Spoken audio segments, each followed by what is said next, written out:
En el nombre del Padre, y del Hijo, y del Espíritu Santo. Amén. Dios te salve María, llena eres de gracia, el Señor es contigo. Bendita tú eres entre todas las mujeres, y bendito es el fruto de tu vientre, Jesús. Santa María, Madre de Dios, ruega por nosotros pecadores, ahora y en la hora de nuestra muerte. Amén. En el nombre del Padre, y del Hijo, y del Espíritu Santo. Amén.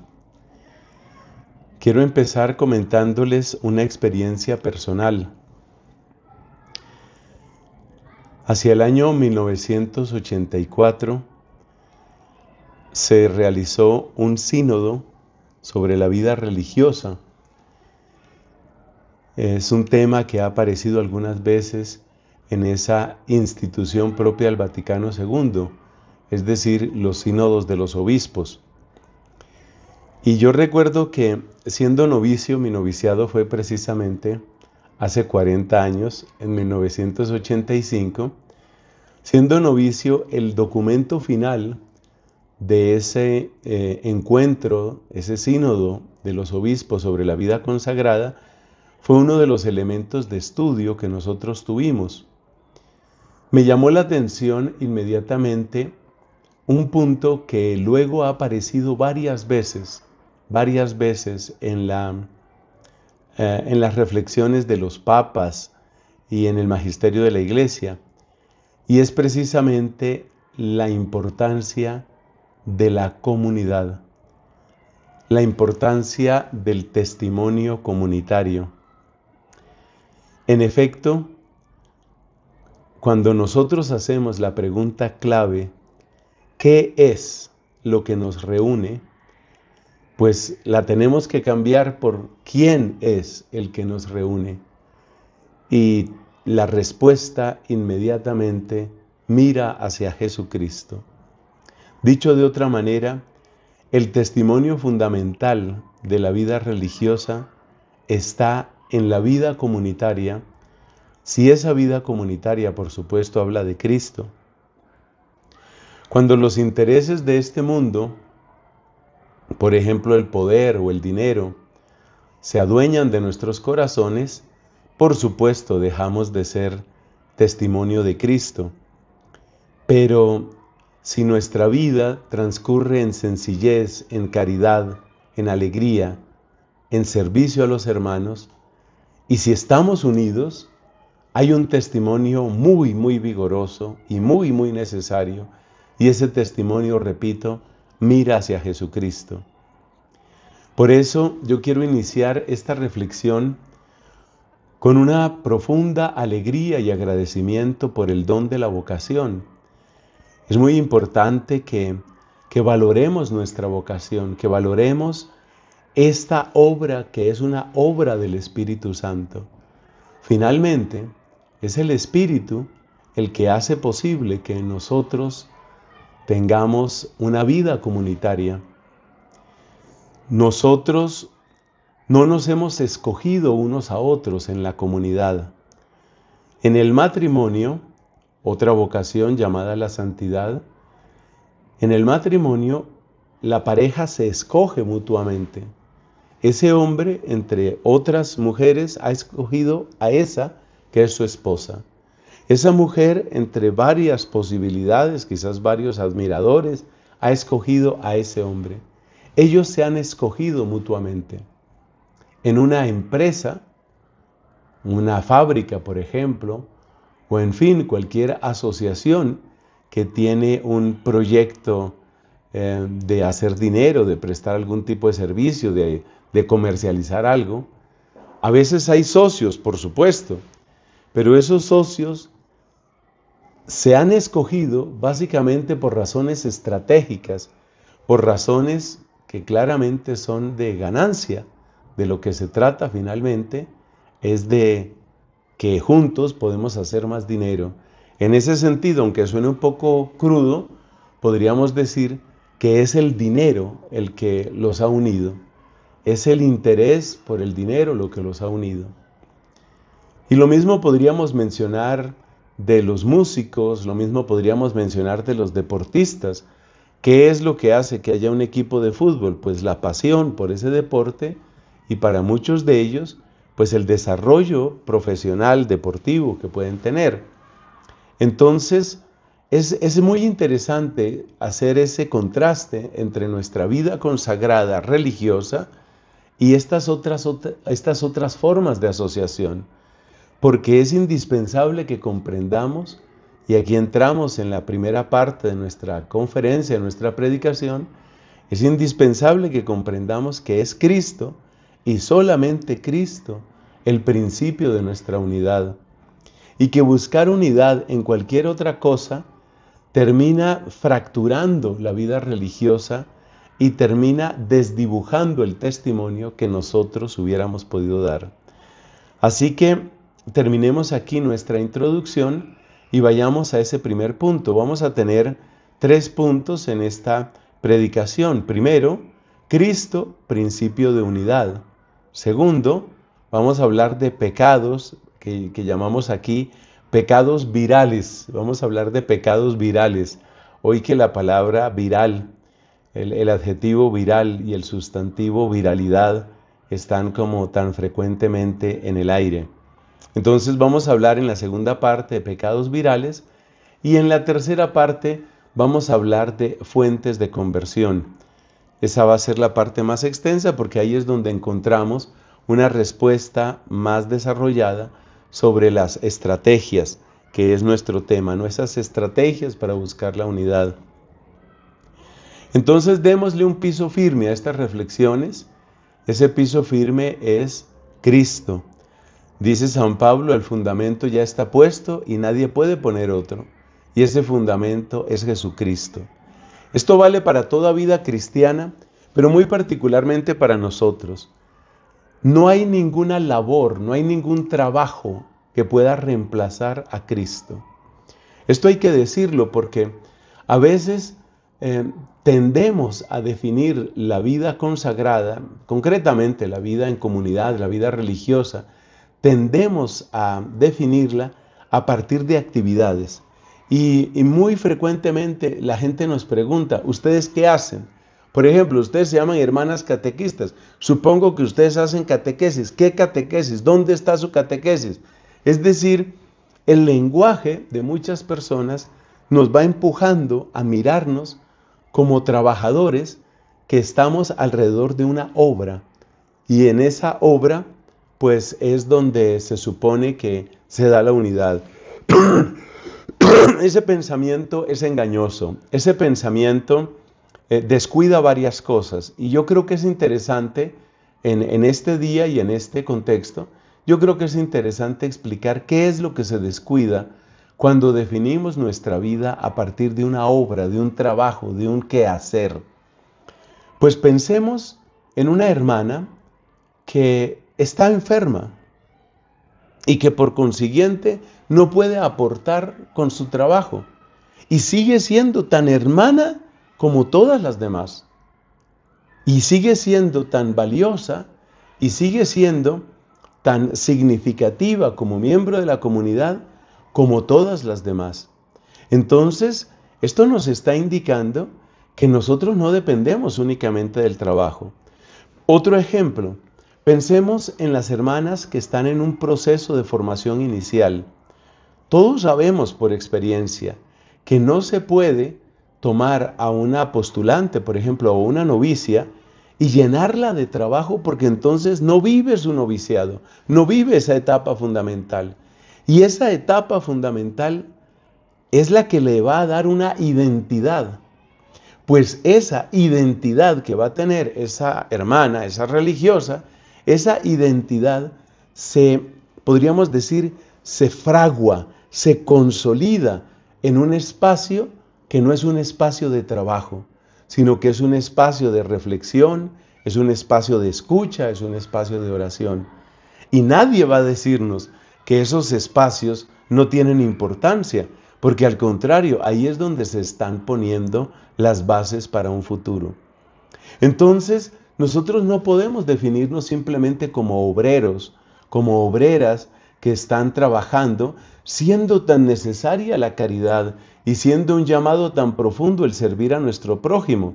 Pero lo que nos define no es, en primer lugar, a ver cómo hacemos para trabajar más o cómo hacemos, qué sé yo, para llenarnos más de actividades.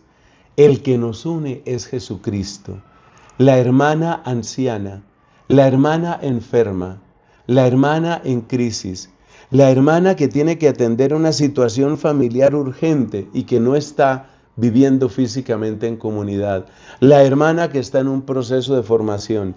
Ninguna de ellas está aportando exactamente el trabajo, pero todas ellas son tan hermanas y todas ellas son tan parte de nuestro corazón como las que están al frente de las obras, dirigiendo, coordinando, manejando temas de economía, temas de administración o lo que sea. Entonces, tenemos que volver nuestra mirada hacia Cristo. Cristo es el principio de la unidad. En este sentido, vayamos a los evangelios y encontramos algo muy interesante. Y es que los primeros llamados por Cristo, es decir, los apóstoles, ciertamente no eran un gran testimonio de unidad. Y es muy interesante ver qué era lo que producía esas tensiones y yo me atrevería a decir divisiones entre ellos. En efecto, cuando estaban estos apóstoles con Cristo, el mejor de los maestros, cuando estaban estos apóstoles, pues todos sabemos que tenían una continua discusión y ya sabemos cuál era la discusión. ¿Quién es el más importante? ¿Quién es el primero? Ahí hay una enseñanza muy grande, porque cuando en una comunidad entra esa idea, por eso vamos a hablar después de pecados virales, cuando entra esa idea de quién es el más importante, qué trabajo vale más, cuál es la casa que más aporta. Ya estuve mucho tiempo sirviendo aquí, creo que me merezco un ascenso, que me manden para otra parte, yo creo que ya estoy listo, ya estoy lista para dirigir, ya llevo mucho tiempo obedeciendo, ahora ya me toca dirigir. Eso que han criticado varios papas, especialmente nuestro Papa Benedicto y el Papa Francisco, el famoso carrierismo, ese hacer carrera dentro de la vida religiosa, dentro de la vida sacerdotal también pasa.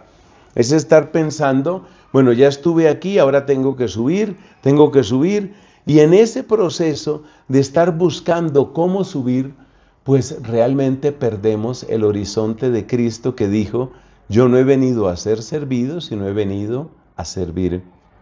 Bueno, los apóstoles, volvamos a los apóstoles tenían esa especie de competencia permanente. ¿Quién es el más importante? ¿Quién es el que aporta más? Podríamos también traducirlo. ¿Quién es el más cercano al maestro? Ese tipo de cosas. Bueno, y aquí viene algo muy bello. Esas discusiones y esas tensiones aparecen descritas con absoluta honestidad en el libro de los Hechos de los Apóstoles. En los Evangelios. Pero es que cuando llegamos a los Hechos de los Apóstoles, ya no encontramos eso. ¿Usted se ha dado cuenta de ese detalle? Cuando llegamos al libro de los Hechos de los Apóstoles, ya no aparecen discusiones, que si Pedro es más importante que Juan, que si Santiago es más importante que Pedro. Más bien lo que sí encontramos, especialmente en los escritos de Pablo, que son tan numerosos, lo que encontramos son otras expresiones. Por ejemplo, Pablo dice, yo soy el último de los apóstoles y no merezco el nombre de apóstol. ¡Impresionante!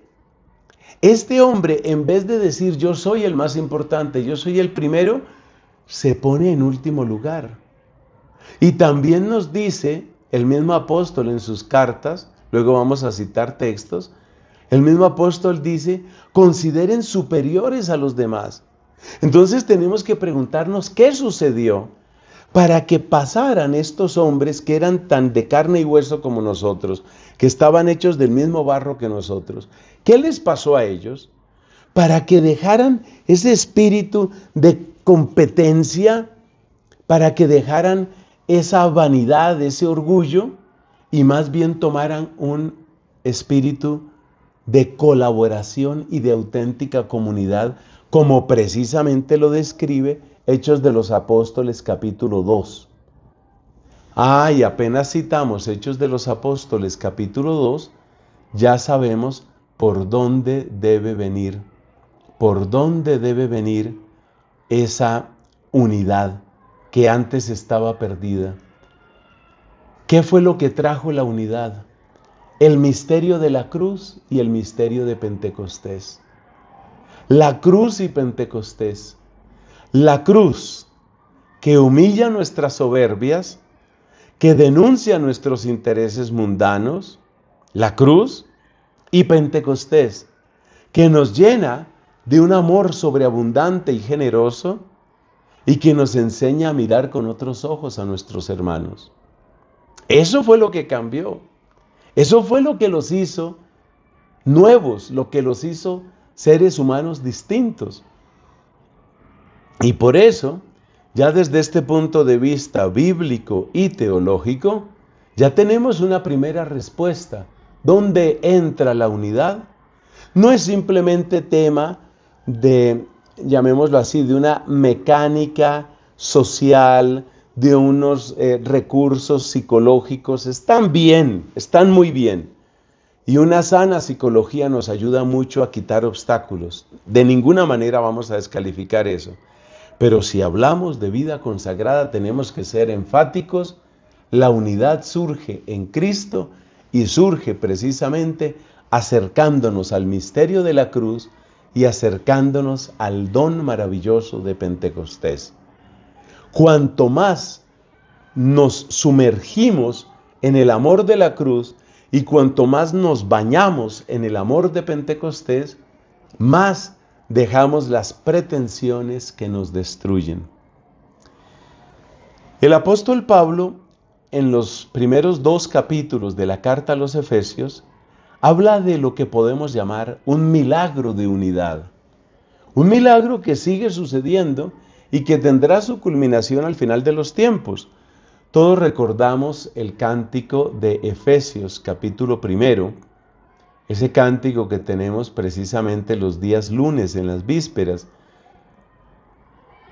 Este es el plan, termina diciendo ese cántico, este es el plan que había proyectado realizar por Cristo cuando llegase el momento culminante, hacer que todas las cosas tuviesen en Cristo su cabeza. Que todo tuviera cabeza en Cristo. Ahí está precisamente la descripción del misterio de la unidad. Esto que acabo de escribir es Efesios capítulo 1, versículo 10, versículos 9 y 10. Entonces, es interesante cómo la iglesia entera, y si vamos a ser todavía más amplios en nuestra mirada, el cosmos entero está en un proceso de unificación. Un proceso de unificación que se describe con una sola palabra en griego, anakephalaiosastai, que es recapitular, tomar a Cristo como cabeza, darle a Cristo todo el honor, encontrarnos todos en Cristo, ser en Cristo uno. Ese es el gran proyecto. Y es interesante y para mí muy bello que caigamos en cuenta que nosotros estamos inmersos en ese proyecto. Estamos inmersos en ese proyecto. ¿Qué quiero decir con inmersos? Quiero decir que nosotros somos parte de una obra que Dios está haciendo a lo largo de las edades y que tendrá su culminación solo al final de los tiempos. O sea que no es solo que nosotros tengamos unidad, por ejemplo, en una comunidad local. No es solo que tengamos unidad en una provincia o en una congregación entera. Es que somos llamados a tener unidad con los creyentes de todos los tiempos y con todas las criaturas. De tal manera que el proyecto de unidad es tan grande como el plan mismo de Dios para toda la creación. Teniendo esa claridad, quiero agregar algo. Observemos este detalle. En la carta a los Efesios, precisamente, Pablo se refiere, además de mencionar esa dimensión cósmica impresionante, Pablo se refiere también a lo que ya ha logrado Cristo entre dos pueblos. Él habla de dos pueblos que estaban en pugna. Se refiere a los judíos y a los no judíos. Los no judíos a veces son llamados los gentiles. En algunos pasajes se habla de los de lengua griega, porque claramente el griego koiné, era el lenguaje que estaba más extendido en aquel mundo. Entonces los griegos, los no judíos, los gentiles. Y Pablo habla de todos esos pueblos no judíos, habla como si fueran un solo pueblo. Y lo que dice es que ha habido una tensión o que había un choque entre esos dos pueblos. Las palabras de Pablo son estas: Él ha hecho de dos pueblos una sola cosa, derribando el muro de odio que los separaba. Efectivamente había un muro, y era un muro no solamente de arrogancia o de prejuicios, había un muro de odio entre judíos y no judíos. ¿Y por qué ese odio? Los judíos despreciaban a los paganos, otro nombre para decir los gentiles, los griegos, los no judíos. Los judíos despreciaban a los paganos por sus idolatrías, por su necedad, por su corrupción, especialmente la terrible corrupción sexual que era tan frecuente en el mundo pagano. Los judíos despreciaban a los paganos, los consideraban sucios. Ustedes recuerdan que en un pasaje de los evangelios, unos fariseos le dicen a Cristo: ¿Por qué tus discípulos no se lavan las manos? Y seguramente ya hemos oído esta explicación antes. No era un tema de higiene, era un tema de pureza ritual. Si yo estuve en la plaza, si yo estuve en el mercado, seguramente tuve que tratar con paganos. Entonces, si yo toqué cosas que tocó un pagano, que es un incircunciso, que es un idólatra, si yo toqué cosas que tocó un pagano, mis manos quedaron impuras. Entonces yo tengo que llegar a lavarme mis manos son impuras. Entonces tengo que quitar toda esa suciedad de mí. Eso muestra el grado de desprecio que los judíos tenían hacia los no judíos. Pero luego, los gentiles también tenían sus propios prejuicios y su propio desprecio hacia los judíos. ¿Por qué? Porque miraban a los judíos como gente extraña, gente incomprensible, obstinada, ladina, sospechosa en cualquier caso. Gente sospechosa. Gente que sentimos que no es de fiar. El judío no es de fiar. Las raíces, dicho sea entre paréntesis, las raíces del antisemitismo, esas raíces no son únicamente de tiempos nuestros. Las raíces del antisemitismo pues vienen de mucho antes de Cristo. Entonces había ese choque, ese mutuo desprecio, esa palabra que utiliza San Pablo, odio. Y ese odio fue vencido. Esto es lo maravilloso, ese odio fue vencido. ¿Y cómo se venció ese odio? El odio se venció porque Cristo vino. Pero Pablo es más explícito. Dice Pablo que Cristo derribó el muro de odio que separaba a judíos y paganos, lo derribó con su propio cuerpo. Lo derribó con su propio cuerpo. Ahí tenemos una alusión importantísima. El que derribó el muro, lo derribó con su cuerpo. ¿Y qué quiere decir que derribó con su cuerpo? Quiere decir que en el sacrificio de la cruz desapareció ese muro. Es decir, frente a la cruz nos descubrimos hermanos. Ese es el gran misterio de la cruz. ¿Por qué? Porque la cruz denuncia mi pecado. La cruz denuncia tu pecado. Cuando yo me enorgullezco de mis cualidades, sean las que sean, porque soy un gran empresario, porque tengo mucho dinero, porque soy un gran líder, porque tengo muchos seguidores, porque soy muy inteligente, porque soy muy bonito. Cuando cada uno se enorgullece de lo suyo, entonces hay rivalidad. Porque tú te afirmas en que eres gran líder y yo me afirmo en que yo tengo mucho dinero. Y entonces tu liderazgo pelea con mi dinero, tu poder pelea con mi poder, tu simpatía pelea con mi inteligencia, o tu inteligencia pelea con mis conexiones y amistades que tengo. En el mundo de aquello en lo que nos creemos fuertes, en aquello en lo que nos creemos fuertes, viene la división. Cuando nos humillamos todos delante de la cruz, viene la unidad. Ese es el gran mensaje de Efesios capítulo 1 y capítulo 2. Quiero mencionar, para cerrar esta parte de la predicación, quiero mencionar que también hay otros textos, también de San Pablo. Miremos 1 Corintios 12, por ejemplo, toda la teología del cuerpo, cómo nos necesitamos mutuamente. Y esto sí que se ve en una comunidad religiosa. Yo tengo la alegría de vivir en un convento, esta es casa de formación donde yo me encuentro, en un convento donde están algunos frailes bastante jóvenes, recién profesos, están haciendo sus primeros estudios de filosofía, por ejemplo. Ahí tenemos algunos frailes, jovencísimos, veintitantos años, 22, 23 típicamente. Y tenemos también en esta comunidad frailes muy mayores. Tenemos 5 religiosos de más de 80 años. Tenemos 2 frailes de más de 90 años. En la misma comunidad.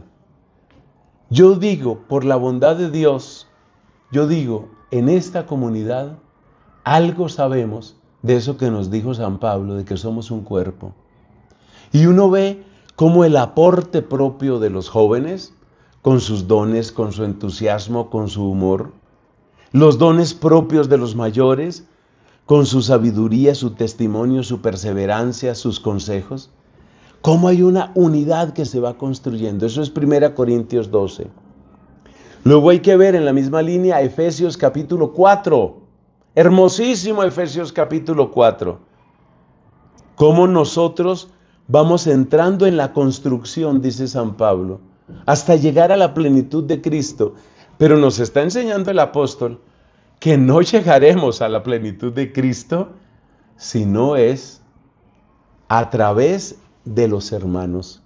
Le decía Dios a Santa Catalina de Siena, toda virtud y todo vicio se ejercen a través del prójimo. Otro texto también útil para leer es Romanos capítulo 12. Todos los consejos de vida comunitaria que aparecen ahí son preciosos. A mí muchas veces me han servido como una especie de examen de conciencia y yo ciertamente lo recomiendo mucho. Ese texto de Romanos 12. En más de una oportunidad, a las personas que se confiesan, sobre todo si tiene alguna relación con este tema nuestro de hoy, les indico como penitencia, lea y medite Romanos capítulo 12, es muy bueno. Pasemos a la segunda parte, hablemos de los pecados virales. Para llevar un orden, vamos a mencionarlos primero por su nombre. Por supuesto que todo pecado supone división, es una de las lecciones grandes que nos da la Torre de Babel. Todo pecado implica división, eso está claro. Pero hay pecados que tienen 2 características muy perversas. Primera, que parece que trabajan con una fuerza impresionante, trabajan para dividirnos. Hay pecados que tienen una fuerza muy grande para dividirnos.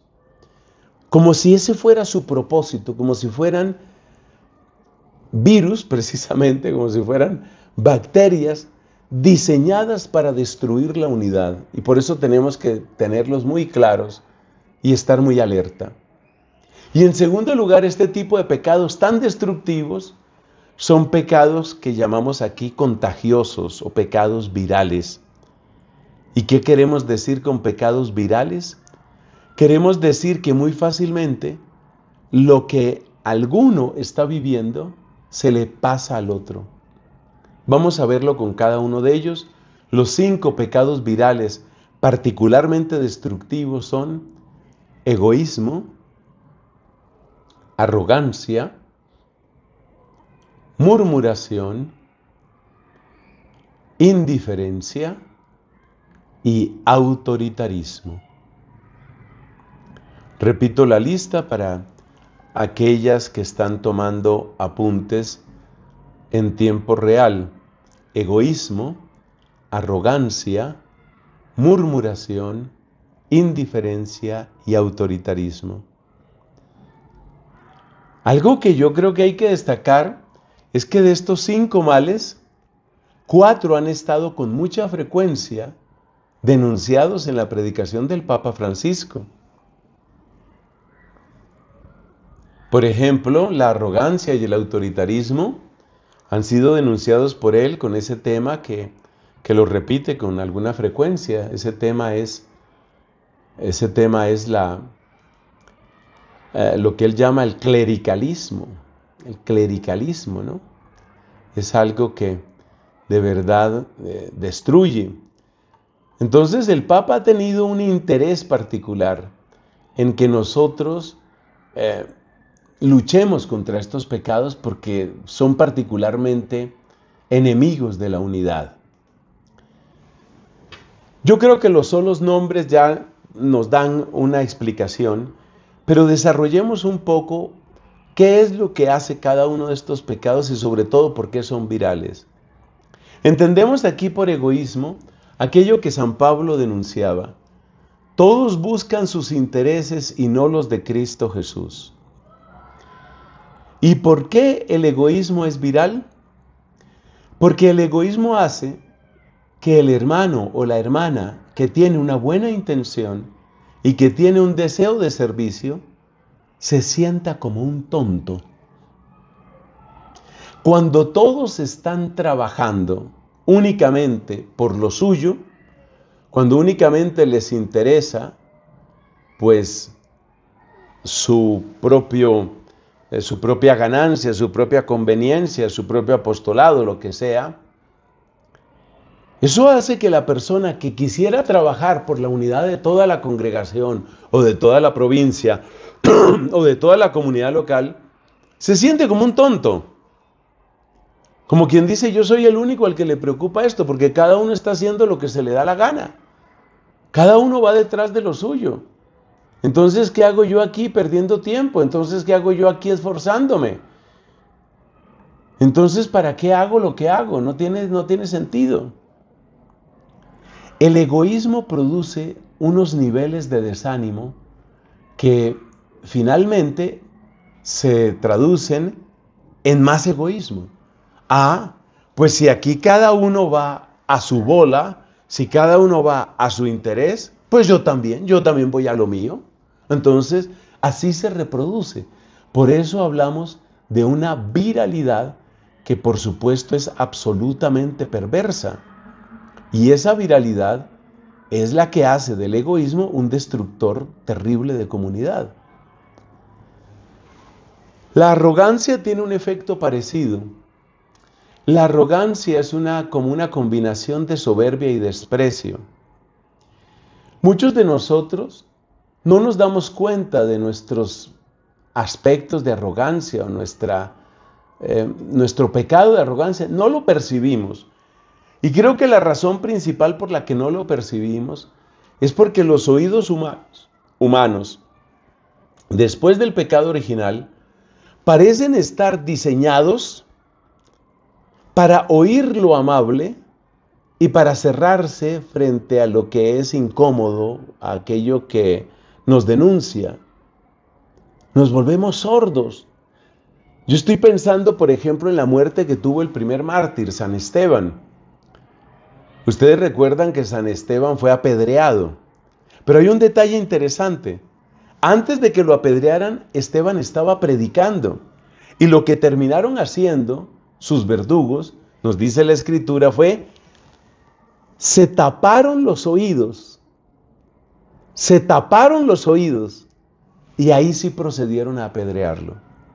Es decir, nuestros oídos se tapan con facilidad cuando se trata de denuncia, cuando se trata de lo incómodo. Entonces, los oídos humanos, después del pecado original, repito, están particularmente preparados para oír elogios, aprobación, felicitaciones, palmada en la espalda, qué bien lo haces, cumplidos. Tenemos los oídos listos para eso. Pero en cuanto alguien nos viene a decir, esto podrías hacerlo mejor, en cuanto alguien nos viene a decir, mira, ten presente que esto aquí faltó, ese lenguaje nos fastidia.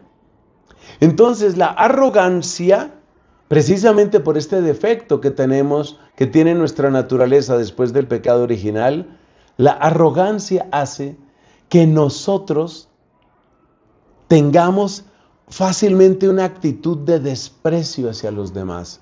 Como quien dice, si no vienes a felicitarme, estoy caricaturizando, claro, si no vienes a felicitarme, ni te me acerques. Si no vienes a aprobar lo que yo hago, no me interesa lo que vas a decir. Si no tienes para mí un aplauso, mejor no traigas nada. Ese es un gran defecto. Ese es un daño muy grande, en el que caemos con facilidad. Por eso está la arrogancia. ¿Y en qué sentido la arrogancia se vuelve viral? Pues que si a mí no me ponen cuidado, si yo no soy importante, pues entonces yo me daré mi importancia. Entonces yo voy a ser el que se dé importancia. Eso va a ser lo mío.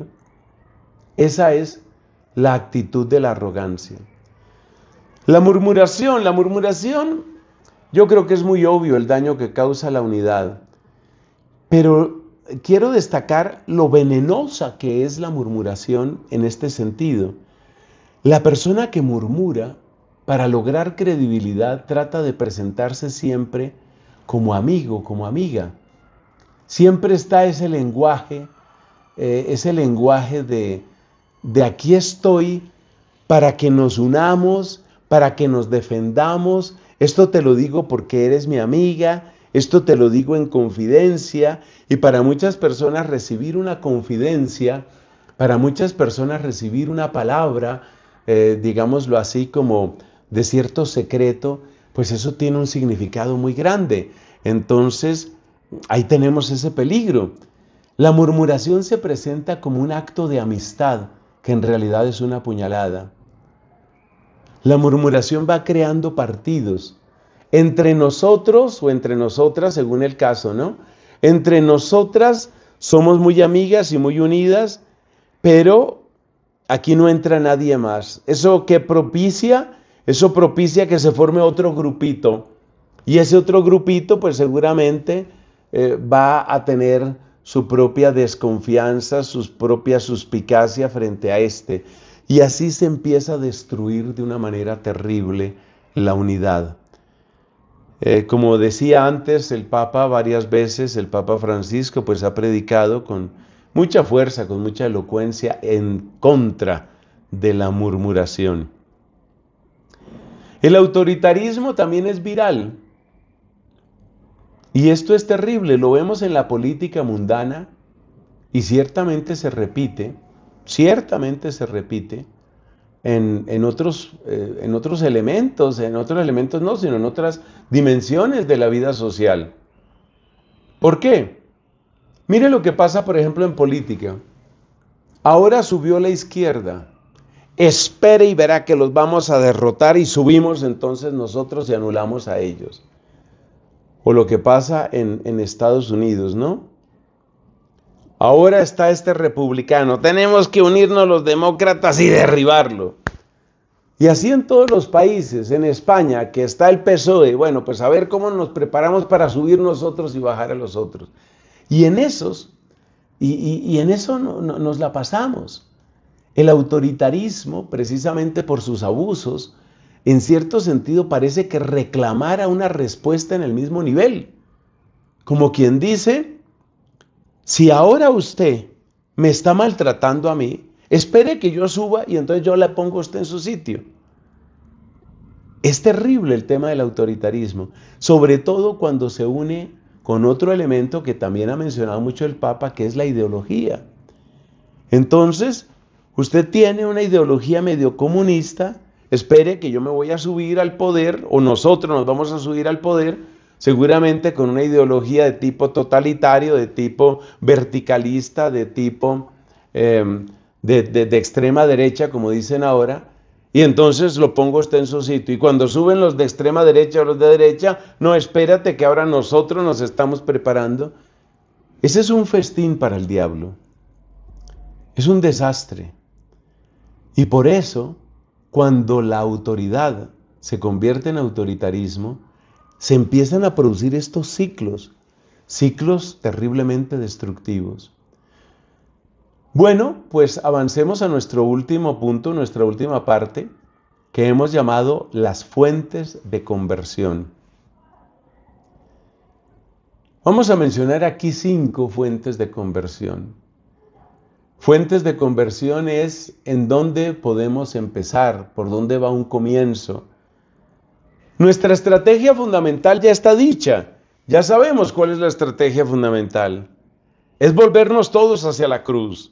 Es volvernos todos hacia el misterio de Pentecostés, es convertirnos en hombres y mujeres que ruegan y que viven la gracia del Espíritu Santo. Esa es la estrategia fundamental. Pero vamos a concretar un poco en 5 puntos. El primer punto o primera fuente de conversión es que necesitamos una actitud de conversión. Y la actitud de conversión significa no nos vamos a resignar. Si tenemos dificultades, que todas las comunidades tienen dificultades, todas las familias tienen dificultades, si tenemos dificultades, no nos vamos a resignar, no nos vamos a acostumbrar, tampoco vamos a seguir replicando en el futuro como los pecados virales que acabamos de explicar. No vamos a hacer eso. Ni vamos a replicar, de ninguna manera vamos a replicar, ni tampoco nosotros vamos a resignarnos. Eso no lo vamos a hacer. Entonces, ¿qué vamos a hacer? Hay que tener una actitud de conversión. Y la actitud de conversión yo la expreso con frases que empiezan con el pronombre personal yo. ¿En qué sentido? Mira esta frase, yo puedo empezar. Yo puedo aportar algo. Apoyándome en Cristo, yo puedo sumar. Lo hermoso de esas frases es que salgamos de la resignación y que sepamos que somos parte de la solución. Es muy importante que cada uno de nosotros se mire como parte de la solución. Yo quiero ser parte de la solución.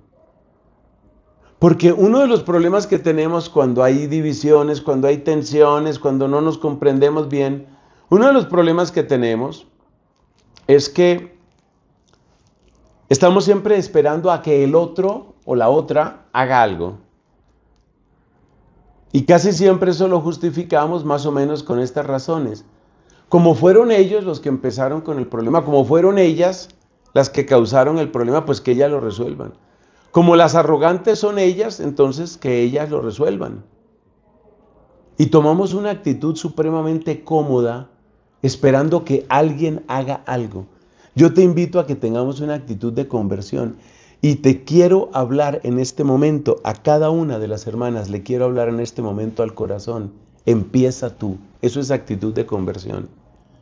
Apoyándote en Cristo, claro, porque uno solo, uno se cansa. Las fuerzas humanas se cansan, la paciencia se acaba, la simpatía dura para unas poquitas y después a uno todo el mundo le parece antipático. Entonces, actitud de conversión significa no voy a esperar cambios en otros. Actitud de conversión significa voy a empezar yo apoyándome en Cristo.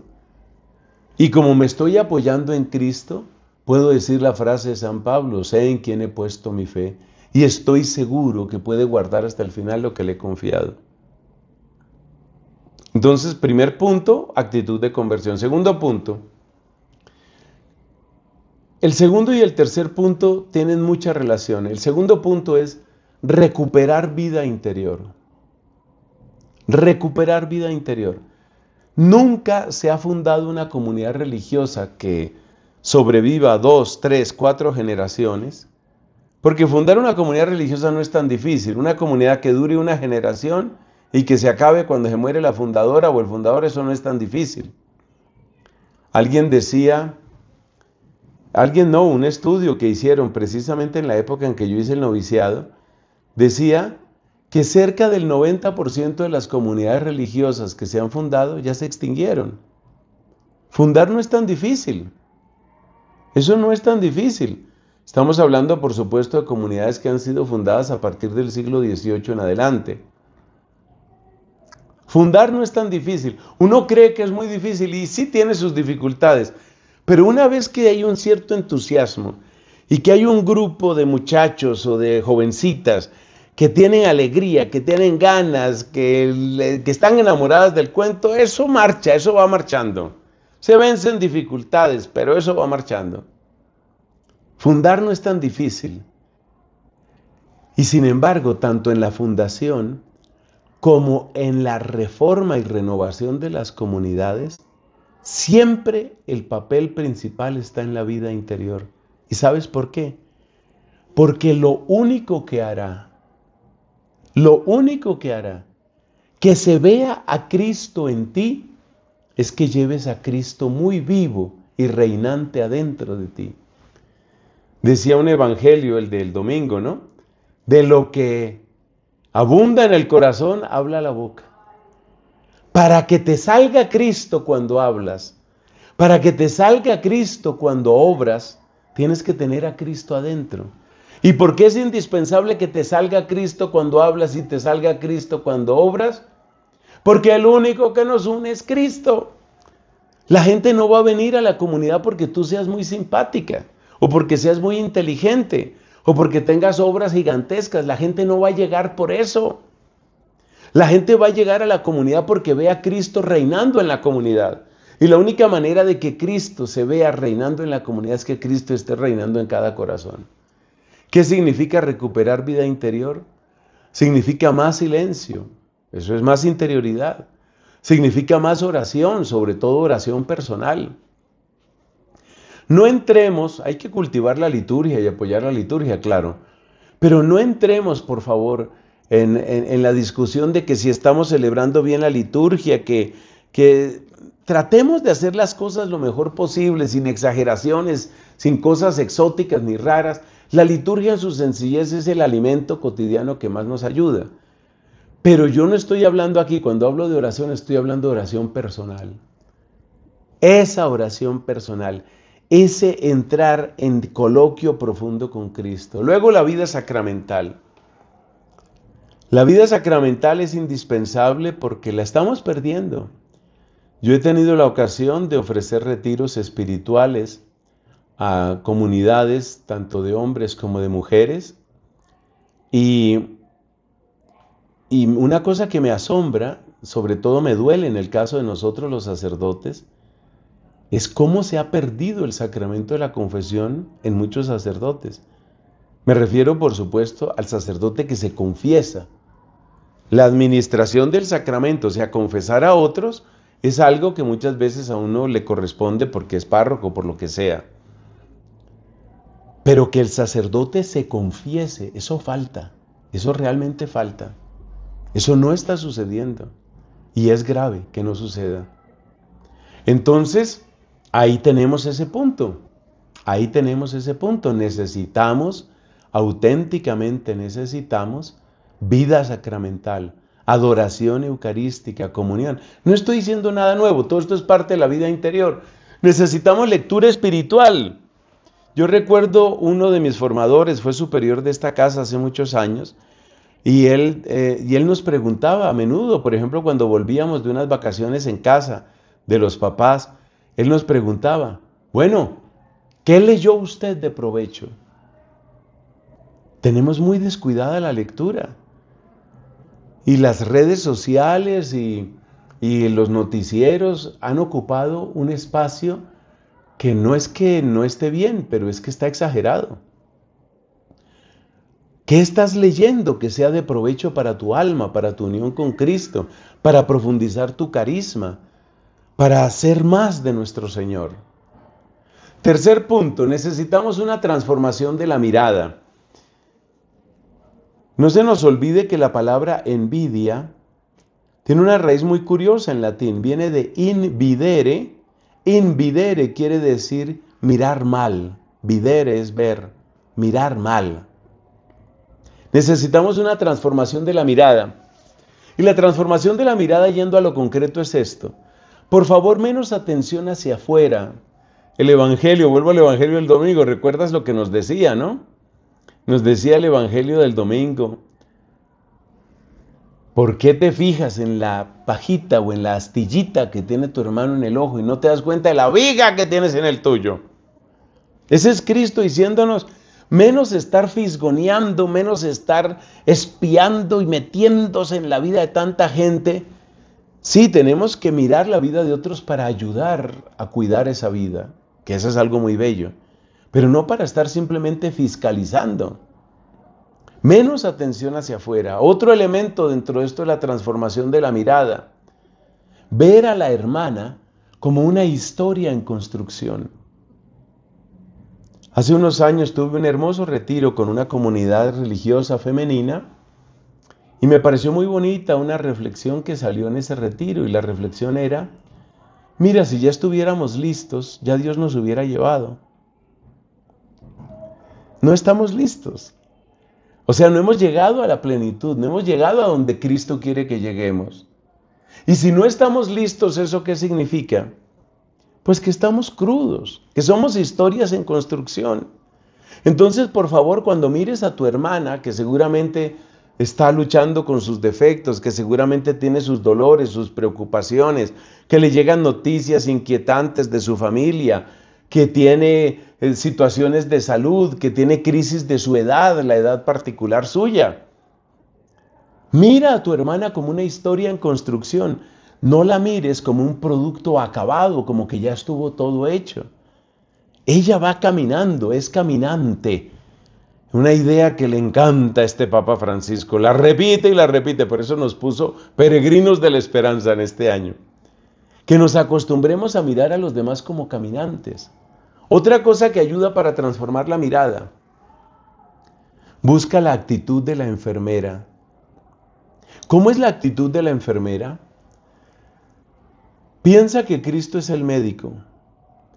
Piensa que tú trabajaras en un hospital, por ejemplo, y Él es el médico que atiende las urgencias y tú eres la enfermera. Y llega una persona que acaba de tener un accidente bárbaro, con fracturas, con heridas, con gran pérdida de sangre. El médico que confía en ti, que eres su enfermera, el médico va contigo a atender a esa persona. Y tú ves heridas, y tú ves dolor, tú ves sangre, tú ves fracturas, pero tienes mirada de enfermera. Y la mirada de enfermera ve miseria y ve una oportunidad. Ve miseria y ve lo que se puede aportar. Con que nosotros aprendiéramos a tener mirada de enfermera, con eso se solucionan todos los problemas de vida comunitaria. Porque veríamos los defectos de los demás, los miraríamos como preciosas oportunidades. Oportunidades para amar, oportunidades para cuidar, para servir. La transformación de la mirada también tiene que ver con orar y bendecir en el corazón. Hace poco tuve un retiro de matrimonios y les comentaba a estas parejitas, les comentaba que lamentablemente muchas parejas nunca aprendieron o pronto olvidaron la necesidad de orar unos por otros. Hay esposos que nunca oran por la esposa. Hay esposas que nunca oran por el esposo. Pues guardadas las proporciones, lo mismo nos sucede a nosotros. Pasa con gran tristeza, hay que decirlo. Pasa que nosotros a veces, pues no oramos por nuestros hermanos. Como decía el Papa Benedicto, los damos por descontados. Los damos por descontados. Como quien dice, ahí está y ahí sigue y ya está. Hay que orar por las personas. ¿De verdad tú conoces las necesidades? ¿Tú conoces las batallas que tiene esa persona? No las conocemos. Hay que orar por las personas. No sabemos en qué momento esa persona está viviendo algo que incluso puede arruinar toda su vocación. Cuarto punto, dentro de estas fuentes de conversión, necesitamos capacidad de acogida y de escucha. Saber escuchar. Pero mira esto, para que no caigamos en la murmuración, es escuchar para convertir nuestro propio corazón en un lugar de reposo para la hermana. En otro retiro que tuve, porque bueno, estamos en este servicio misionero, en otro retiro que tuve, les decía a estos amigos que estaban en el retiro que cada uno de nosotros tiene que declararse tumba del chisme. Eso les hizo mucha gracia. Declárate tumba del chisme. Pero sea chisme o no sea chisme, tal vez es simplemente una inquietud, una angustia que está viviendo tu hermano, tu hermana. Yo te invito a que seas un lugar de reposo. Tal vez tumba del chisme es una expresión como un poco brusca o tal vez muy chistosa. Yo te invito a que te veas fundamentalmente como un lugar de reposo. Si una persona necesita desahogarse porque, bueno, la situación está muy compleja, porque tiene mucho dolor por algo que le pasó, porque está muy descontenta, saber escuchar, saber ser enfermeros unos de otros, saber acoger, dale un reposo a esa inquietud que tiene esa persona, pero que muera en ti eso, ya no lo vas a decir más. Última recomendación dentro de estas fuentes de conversión. Hay que apoyar las iniciativas comunitarias. Que hay un curso, que hay un capítulo, que se está organizando una jornada, que hay un retiro, una recreación comunitaria. Hay que estar. Hay que estar. Y hay que estar en la mejor actitud. Apoya la iniciativa comunitaria. Yo lo veo con mucha frecuencia aquí en mis hermanos, aunque yo mismo a veces por los distintos servicios no puedo estar en todo. Procuro, sí, ciertamente procuro estar. Pero uno sabe que la persona que organiza le ha puesto tiempo a eso, le ha puesto ganas. Hay que apoyar lo que otras personas están haciendo. Que vamos a hacer una jornada de formación permanente. ¡Ay, qué pereza! Tal vez uno no siente la misma motivación para todas las actividades, tal vez. Pero yo te invito, toma una actitud de colaboración. Voy a apoyar lo que se está haciendo. Que se están haciendo unos estudios previos, que hay unas encuestas para el capítulo. ¡Ah! ¿Para qué va a servir eso? ¡Ah! Tanta perdera de tiempo. Menos murmuración, por favor. Algún cariño, alguna atención, algún tiempo le han dado a eso. Ayuda, ayuda. Nosotros hemos tenido una bendición desde hace ya un buen tiempo. Yo diría ya se cuenta en algunas décadas en que nuestros provinciales han sido muy acuciosos en la preparación de jornadas de formación permanente. Y uno siempre siente que uno está muy ocupado, pero yo tengo mucho que hacer, que hay un retiro espiritual, pero yo tengo mucho que hacer, yo tengo cosas atrasadas, o simplemente no me da como interés, no me motiva. Espera. Ahí hay una oportunidad de construir comunidad. Hay que saber apoyar lo que otras personas hacen. Porque una cosa que está sucediendo en muchos lugares es que cada vez cuesta más trabajo encontrar personas que presten servicios comunitarios. En muchos lugares hay dificultades para encontrar gente que lidere, que dirija, el nombre que se utiliza en cada lugar, las comunidades, lo que llamábamos tradicionalmente el superior, el prior. Cada vez es más difícil encontrar gente que quiera eso, gente que quiera ser formadora. ¿Por qué cuesta tanto trabajo? Por lo que estamos viendo, porque hay muy poco apoyo a iniciativas comunitarias. Entonces nosotros tenemos que luchar contra esa tendencia y tenemos que ayudar a que cada actividad que se realiza dé el mejor fruto posible. Son algunas de las sugerencias que pueden servir. Le doy gracias a Dios por esta oportunidad, les doy gracias también a ustedes por esta confianza. Gloria al Padre y al Hijo y al Espíritu Santo, como era en el principio, ahora y siempre, por los siglos de los siglos. Amén.